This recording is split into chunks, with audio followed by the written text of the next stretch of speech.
Margot, eu vou tentar falar despacito, a ver se para vocês é possível, porque eu creio que tem a maioria português. Quantas pessoas são? Você habla espanhol? Espanhol, não? Es que temos três. Então, a ver se hago uma mescla e hablo portunhol, não? Então, e eu he posto mi lâminas em português, não? Ok? Pero eu vou tentar falar despacito e, por favor, se vocês não compreendem algo, por favor, hablam e eu hago a tradução, vale? Então, seguimos. A você. Muito bem. Lá, a doutora Nelly não pôde vir, então eu estou a substituindo. Ela é da Venezuela e vocês sabem os problemas que a Venezuela vem passando, as dificuldades imensas, mas se Deus quiser, esse narcotraficante que é presidente vai sair de pronto, não? Vai ser sacado lo mais temprano que seja possível, não? Muito bem. Então, qual a contribuição da ultrassonografia na doença do fígado, tá? Qual é a contribuição?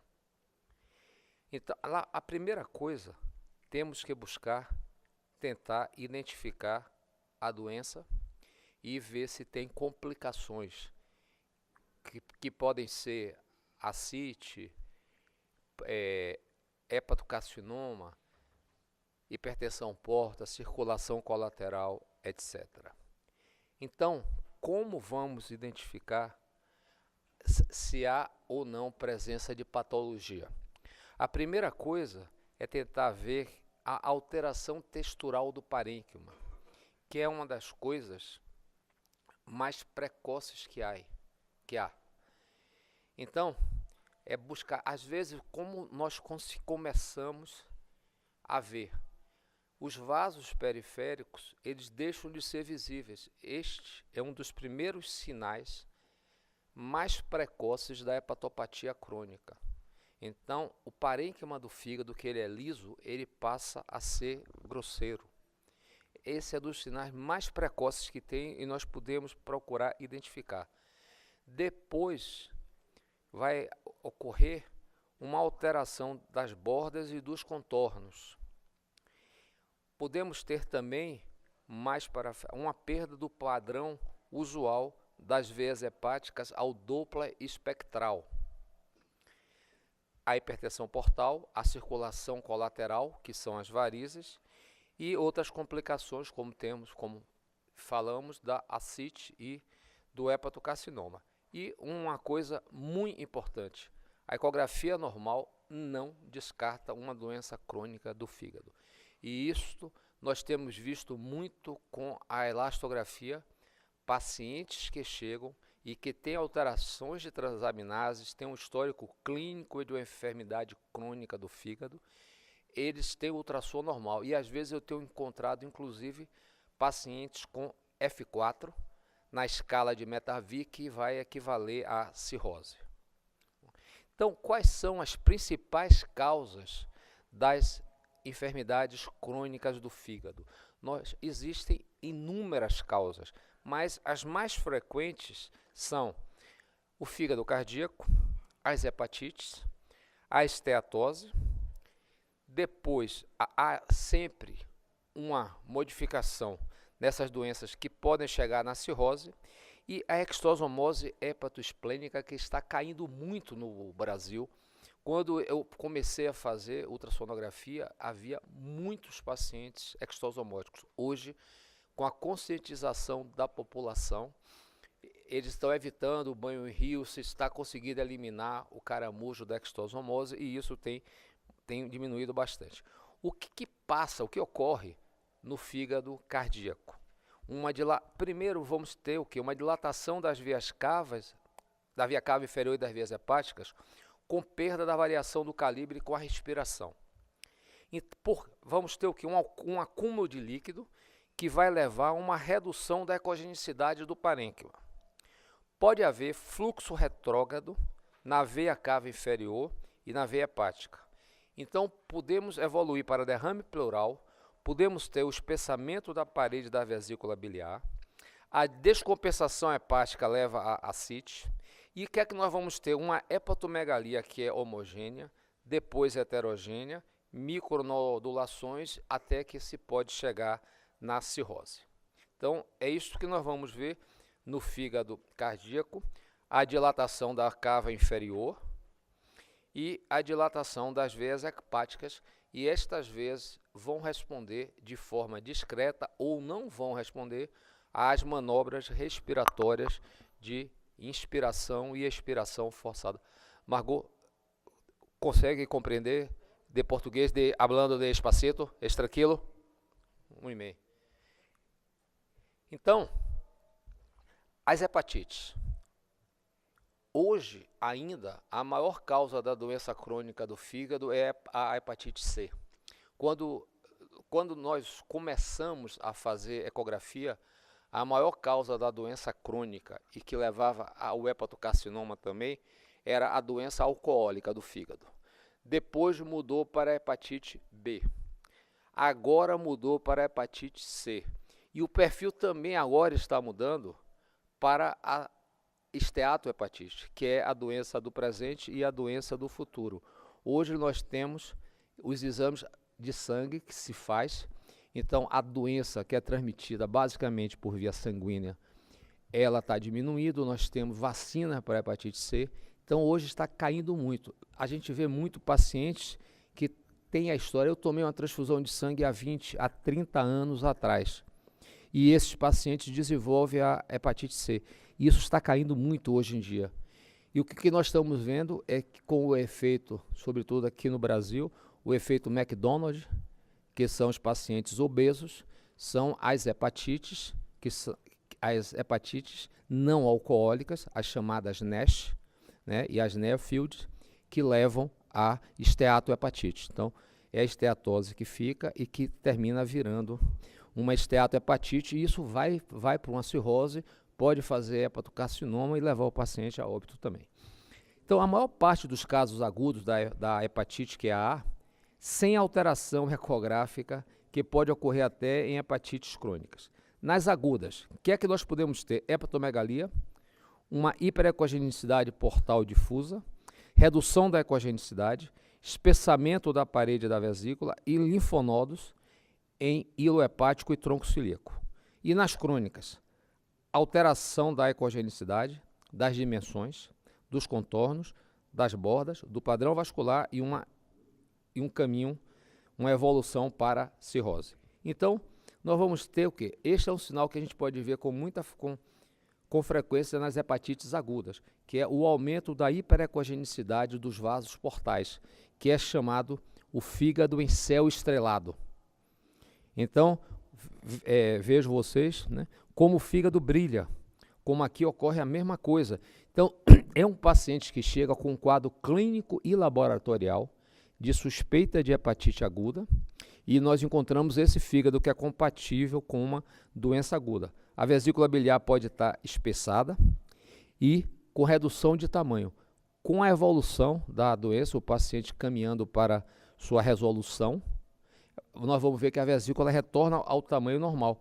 Como também nós podemos ter linfonodos no hilo hepático. É outro sinal de doença crônica do fígado. A esteatose hepática tem várias causas. Seguramente a obesidade é a mais frequente, porém nós temos várias outras causas. Como que fazemos com a esteatose hepática? A primeira coisa, depois de identificar, é procurar fazer uma graduação. Então, ela pode ser leve ou grau 1, quando nós vamos ter um mínimo aumento difuso da ecogenicidade hepática, com uma visibilização preservada do diafragma e dos vasos hepáticos. Vejam que nós vemos o diafragma inteiro, não temos perda de som, está uniforme o parênquima de cima até abaixo e vemos inclusive vasos na periferia do fígado. Quando muda para grau 2, vamos ter um aumento moderado da ecogenicidade hepática de maneira difusa, com pequeno grau de redução da identificação do diafragma e vasos intrahepáticos, né?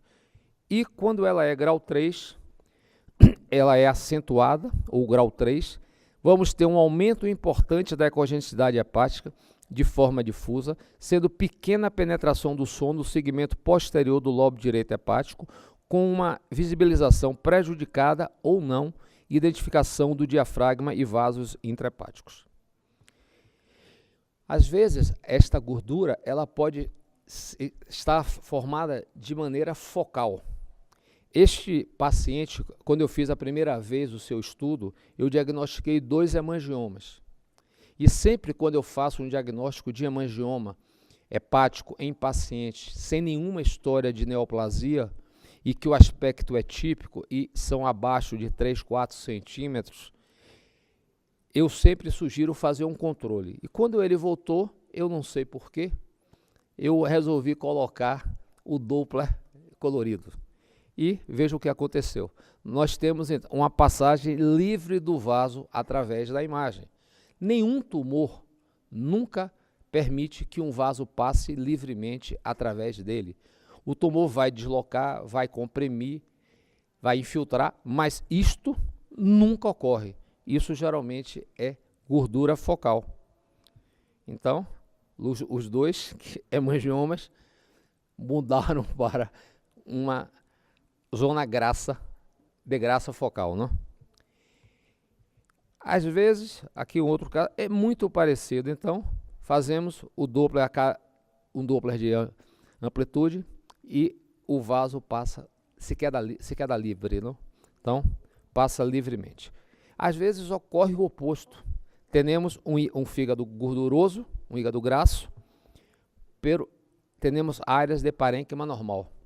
Então, o mesmo não vai passar, não? Então, botamos o Doppler colorido e os vasos passam livremente, tá? Vejo aqui, esse diagnóstico que eu fiz quando nós não tínhamos Doppler colorido.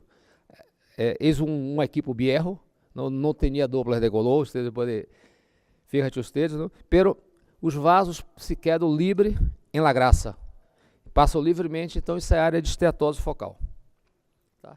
Aqui é isso que vai ocorrer com o Doppler colorido. Vejam que os vasos passam livremente. E aqui essa área anterior ao fígado, às vezes nós podemos ter ausência de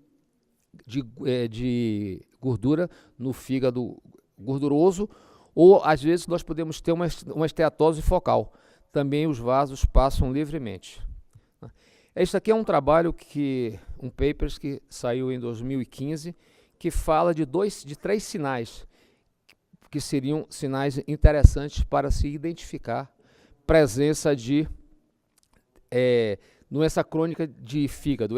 Como ele coloca, 3 parâmetros simples, que é a irregularidade da superfície do fígado, um aumento do baço maior do que 11 centímetros e uma alteração do fluxo da veia hepática. Aqui é o trabalho, tá? Vocês vejam com um transdutor linear que a borda do fígado ela está irregular. Este é um padrão normal da veia hepática, que é trifásico, e aqui ele muda para bifásico e aqui para monofásico. Então, é uma perda do padrão espectral. E quando é que ocorre uma cirrose? A cirrose é um processo difuso caracterizado por fibrose e conversão da arquitetura hepática normal em nódulos estruturalmente anormais. Os 3 mecanismos patológicos principais são morte celular, fibrose e regeneração. Ela pode ser micronodular, que na classificação de Winters seriam nódulos de 0,1 a 1 centímetros, e na classificação de Dannert seriam nódulos iguais ou abaixo de 0,5 centímetros. E a sua principal causa, o álcool. E macronodular, segundo Winters, seriam maiores do que 1 centímetro, e segundo Dannert, maior do que 0,5 centímetro. E a principal causa, a hepatite viral crônica. Então, aqui vocês têm um fígado normal. Observem como nós temos a identificação de vasos bem periféricos. O parênquima é um parênquima liso, ele é homogêneo, não? Então aqui vocês vejam como já começa a alterar a ecogenicidade do parênquima. Nós perdemos a identificação dos vasos, o parênquima começa a ficar mais grosseiro. Aqui a mesma coisa. Vejam a diferença deste parênquima para esse parênquima que é normal, como tem uma alteração da estrutura. E aqui ele vai ficando mais grosseiro e mais grosseiro, não? Até que chegue na sua parte mais final, onde nós vamos ter uma descompensação, que é traduzido pela ascite, e nas hepatopatias que não são de origem extosomótica, usualmente numa fase tardia, o fígado vai ficar muito pequeno e com uma grande quantidade de ascite. São aqueles pacientes que chegam para a gente com os abdômenes muito distendidos. A cirrose biliar, ela pode ser primária ou secundária. Nós não vamos fazer diagnóstico de etiologia. O máximo que nós podemos falar com a ultrassonografia é que existe uma enfermidade crônica do fígado que é ou não é de origem extosomótica. Tem alguns sinais que nós vamos ver um pouco mais para frente de extosomose. Quando esses sinais estão ausentes, nós vamos ter uma doença que nós chamamos de não extosomótica. Pode ter qualquer etiologia, qualquer uma. Então, vamos fazer o diagnóstico de doença crônica do fígado. A fibrose hepática congênita vai passar a mesma coisa. Vamos fazer um diagnóstico de uma doença crônica do fígado. Nesse caso, nós temos uma hepatomegalia. E observe que o aspecto aqui é muito diferente de uma esteatose. Eu tenho uma ecogenicidade elevada, porém meu fígado é grosseiro. É muito diferente de uma doença de causa por gordura, por esteatose. O aspecto ecográfico é muito diferente. O fígado torna-se muito grosseiro. A doença de Caroli e a síndrome de Caroli, eu estou adiantando um pouquinho porque só são 25 minutos e eu estou falando muito devagar para que os de língua espanhola possam entender. Então, eu estou tentando abortar algumas coisas que não são tão importantes. Na doença de Caroli, vamos ter o quê? As dilatações saculares das vias biliares. Inclusive, se pode ter bile espessa em seu interior. A fibrose cística, que é também conhecida como a mucoviscidose, né? Vamos ter alteração de parênquima hepático. O fígado também vai no... Veja, é um fígado grosseiro, né? Temos perda dos vasos periféricos e a arquitetura do fígado muda, ela está grosseira. E quando chegamos no pâncreas, temos um pâncreas muito bem visualizado. Eis como nós outros tivéssemos um de burro do pâncreas. Isto não é normal. Quando temos um pâncreas muito bem visto, alguma coisa está acontecendo. E geralmente os pacientes já chegam com essa história. Um outro caso de fibrose cística, geralmente é criança, né, que chega para nós, e o fígado muito bem definido e o padrão da doença crônica. Nós temos utilizado a elastografia, que eu não vou falar agora, porque é a outra aula, onde nós procuramos fazer a correlação do grau de fibrose com o quilopascal, que é a elasticidade do fígado, tá? Então, vocês vejam aqui, por exemplo, esse paciente chegou para nós em julho. Em março de 2015, ou seja, 4 meses antes, tinha feito um ultrassom que era normal. Esse fígado não podia ter mudado em 4 meses. Esse fígado seguramente há 4 meses já tinha. Se nós olharmos aqui, observe que o padrão dele é um padrão grosseiro. Não se vê os vasos periféricos e os contornos já são um pouco irregulares. No lobo direito a mesma coisa. E quando com um transdutor linear de alta frequência, olha a irregularidade dos contornos. Então esse paciente já tinha essa doença crônica e quando eu fiz a elastografia, um KPA médio de 21,1, o que traduz F4, que é cirrose do fígado.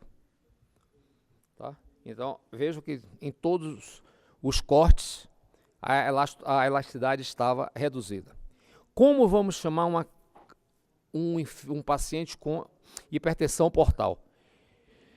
Nós trabalhamos com o critério de Giovanni, que é que a veia porta normal tem um calibre na respiração normal.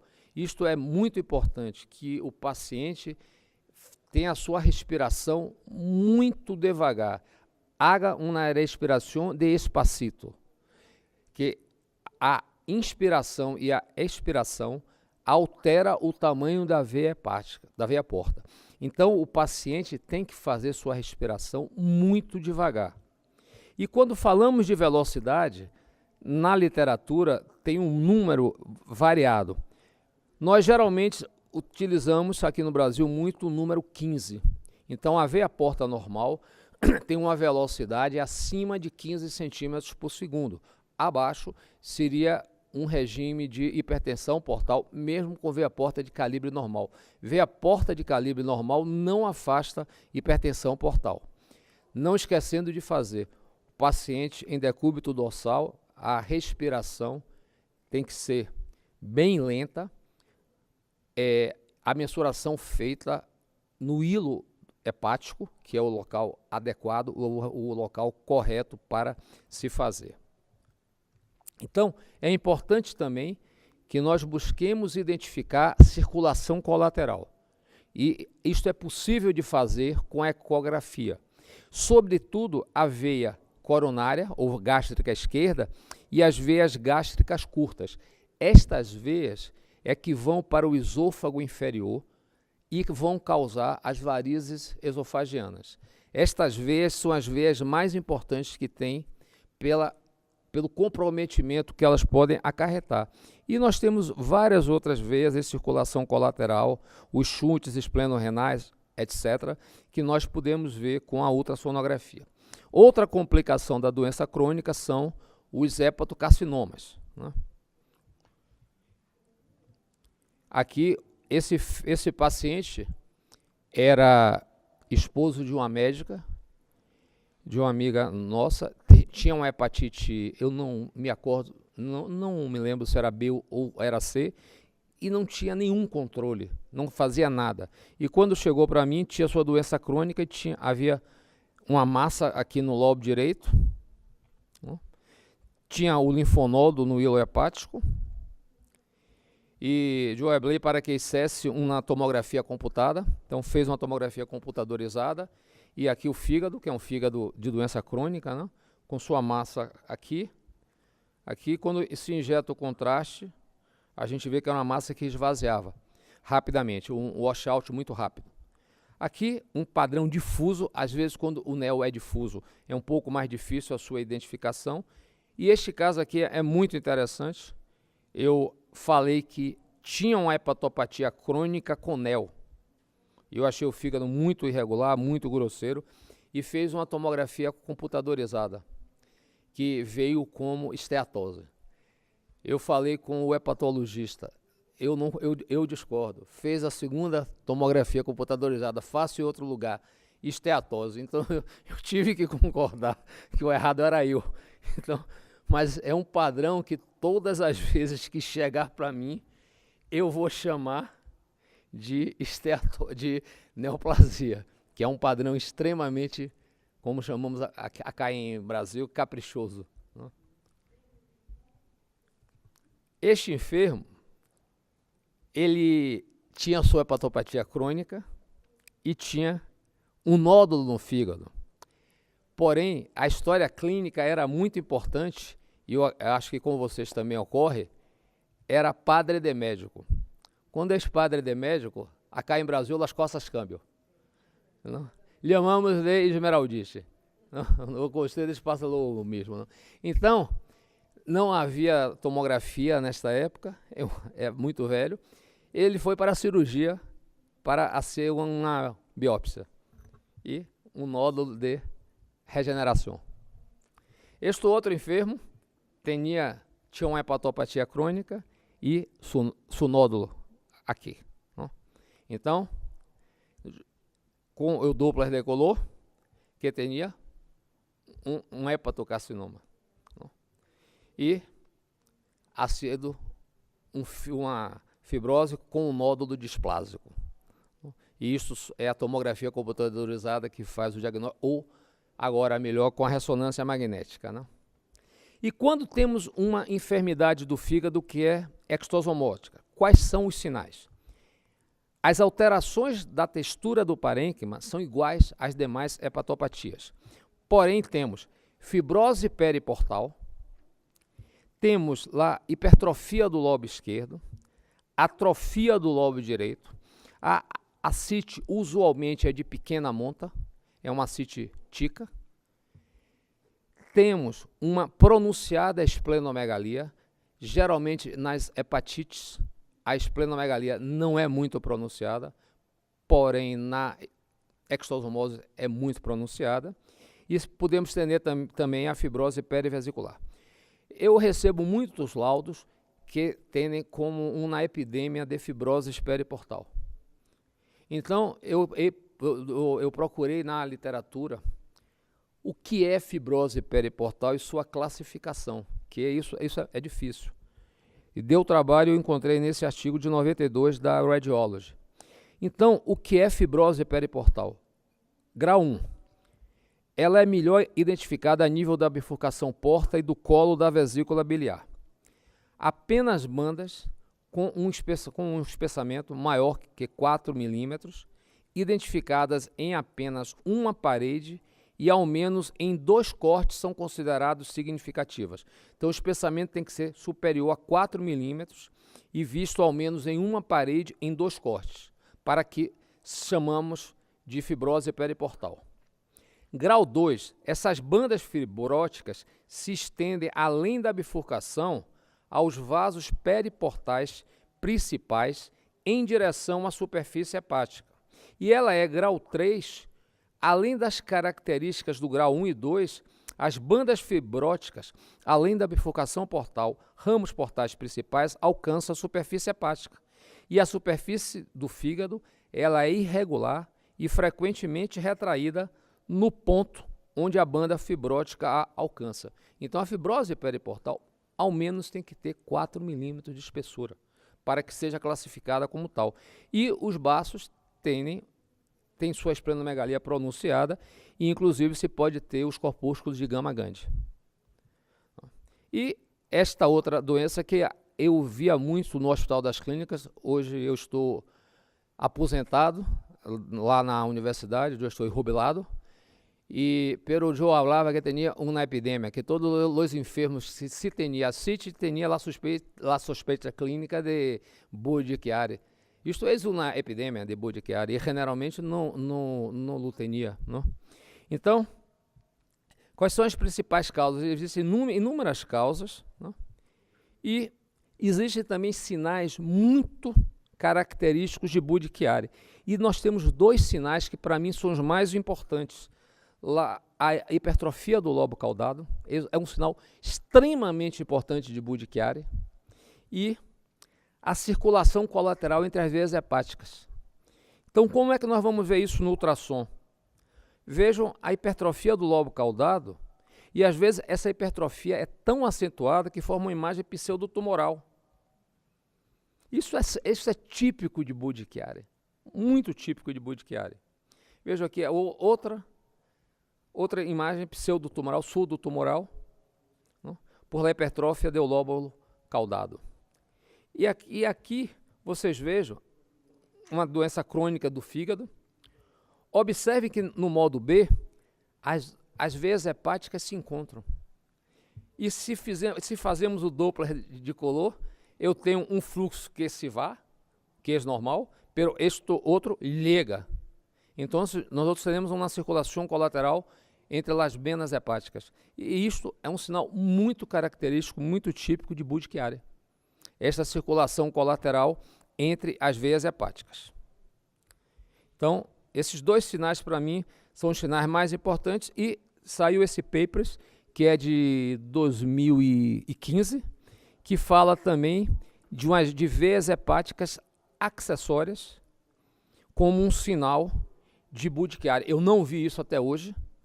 Também eu já estou aposentado do Hospital das Clínicas, que era onde eu via mais, quando tinha os casos de Budd-Chiari, mas a gente vê aqui que há uma circulação colateral, uma veias hepáticas acessórias, que seria síndrome de Budd-Chiari. Então, obrigado e vamos seguir com a outra aula.